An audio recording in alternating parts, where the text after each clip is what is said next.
চলো আজকে আমি তোমাদের সাথে শেয়ার করছি ইলিশ মাছের মাথা দিয়ে নতুন একটা রেসিপি।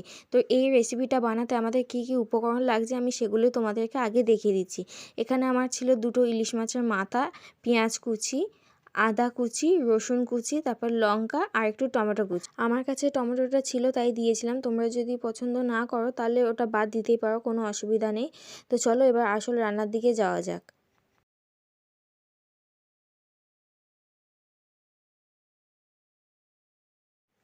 মুগের ডালটা এখানে হালকা একটু ভেজে নেওয়া হচ্ছে, যাতে কাঁচা মুগের ডালের যে একটা গন্ধ আছে সেটা যাতে চলে যায়, সেই জন্য হালকা একটু ভেজে নিয়ে ডালটাকে ধুয়ে আবার জল দিয়ে সিদ্ধ করে নেবো। তো সিদ্ধ করা হয়ে গেলে তারপর আমি তোমাদেরকে দেখাচ্ছি।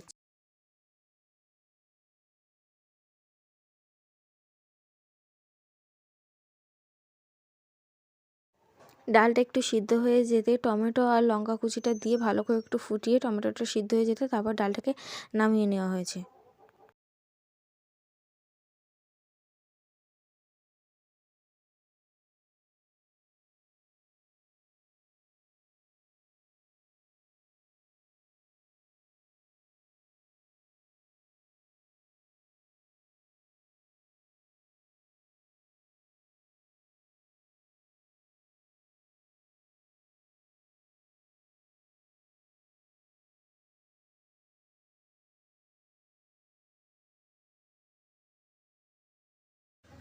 কড়াইটা ভালোভাবে গরম হয়ে যেতে আবার সরিষার তেল দেওয়া হলো। তেলটাও গরম হয়ে যেতে তারপর পেঁয়াজ কুচি বা একে একে যা যা উপকরণ আছে সেগুলো সব দেওয়া হবে।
পেঁয়াজটা একটু ভাজা ভাজা হয়ে আসতে শুকনো লঙ্কাটা দিয়ে দেওয়া হলো। তোমরা চাইলে শুকনো লঙ্কাটা আগে দিয়ে তারপর পেঁয়াজটা দিতে পারো, যেহেতু আমার শুকনো লঙ্কাটা আগে এখানে ভেজে রাখা ছিল তাই শুকনো লঙ্কাটাকে লাস্টে দেওয়া হলো। পেঁয়াজটাকে আগে একটু তেলের উপর নেড়ে চেড়ে নিয়ে তারপর তো শুকনো লঙ্কাটা দিয়ে পেঁয়াজটাকে একটু নেড়েচেড়ে আবার দুটো তেজপাতা কুচি করে দিয়ে দেওয়া হলো।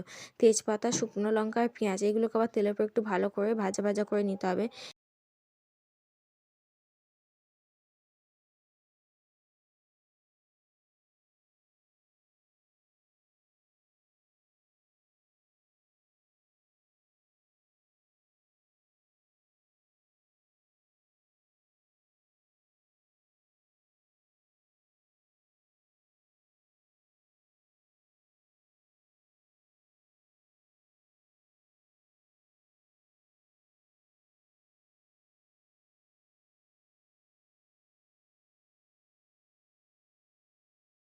এগুলো ভাজা ভাজা হয়ে আসতে ইলিশ মাছের মাথাগুলো এখানে দিয়ে দেওয়া হচ্ছে, দিয়ে এগুলোর সঙ্গে আরও একবার করে ভালো করে ভেজে নেওয়া হচ্ছে।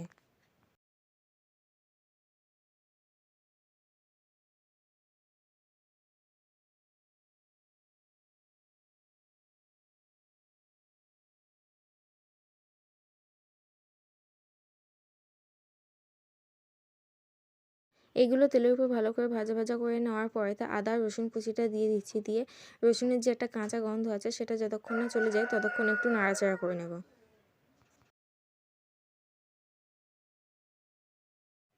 আমার যেহেতু এখানে মাথাগুলো গোটা ছিল তাই খুন্তি দিয়ে একটু ভেঙে নিচ্ছি। তোমাদের যদি মাথাগুলো মাঝখান থেকে কাটা থাকে তাহলে ভাঙার কোনো প্রয়োজন নেই, তবু একটু ভেঙে নিলে ভালোই হয়। আর আমার যেহেতু এগুলো একদম গোটা মাথা ছিল তো সেই জন্য খুন্তি দিয়ে একটু ভালো করে ভেঙে নিচ্ছি যাতে স্বাদটা একটু ভালো আসে।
সবগুলো ভালো করে একসাথে কষিয়ে নেওয়ার পর ডালটা এখানে দিয়ে দেব।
ডালটা ভালো করে ফুটে গেলে আমি এখানে গরম মশলা দিয়ে দেবো, দিয়ে তারপর ডালটাকে আরও একটু ফুটিয়ে নামিয়ে নেব। আমি কিন্তু ইলিশ প্রেমী নই, তারপরেও ডালটা দেখে আমার এত লোভ হচ্ছিল যে না খেয়ে আমি আর থাকতে পারলাম না। আর সত্যি ডালটা কিন্তু খেতে অসাধারণ হয়েছিল। তোমরাও চাইলে এই রেসিপিটা বাড়িতে ট্রাই করে দেখতেই পারো। তো আজকের মতন এইটুকু, বাই।